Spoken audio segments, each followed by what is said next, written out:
عمل خیر اور نیکی بندے کے آنے والی بہت ساری مصیبتوں اور آفتوں میں حفاظت کرتی ہے۔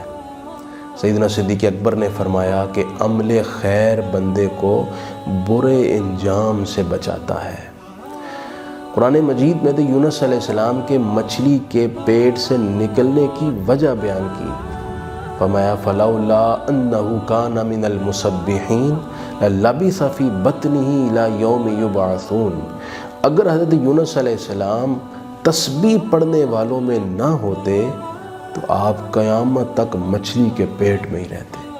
تو گویا آپ کے مچھلی کے پیٹ سے خروج کا سبب آپ کا تسبیح پڑھنے والا عمل خیر وجہ بنا۔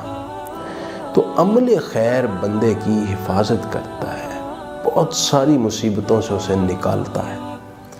سیدہ خدیجہ الکبریٰ نے بھی تو عرض کی تھی، یا رسول اللہ آپ کو تنہا نہیں چھوڑے گا، اس لیے انک لتصل الرحم وتکسب المعدوم وتحمل الکل وتقرب الضیف وتعین علی نوائب الحق، آپ دوسروں کے کام آتے ہیں، رشتے نبھاتے ہیں، دوسروں کا بوجھ اٹھاتے ہیں، مہمان نواز ہیں، دوسروں کی مصیبتوں میں ان کے مددگار بنتے ہیں، تو بھلا خدا کی رحمت آپ کو تنہا کیسے چھوڑ سکتی ہے؟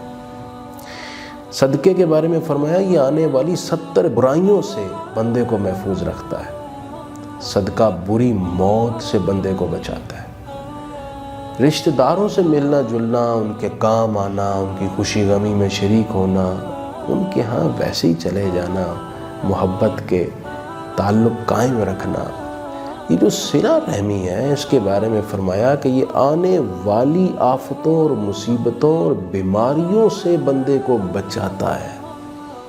صلہ رحمی سے عمر بھی بڑھتی ہے اور رزق میں بھی اضافہ ہوتا ہے۔ تو معلوم ہوا عمل خیر یہ نہ صرف بندے کو باطنی سکون اور ظاہری اور قلبی اور ذہنی سکون دیتا ہے، بندے کو خود غرضی سے بچاتا ہے، بندہ معاشرے کا ایک معتدل اور خوبصورت فرد بنتا ہے، بلکہ روحانی اعتبار سے بندے کی حفاظت ہوتی ہے عمل خیر کی وجہ سے۔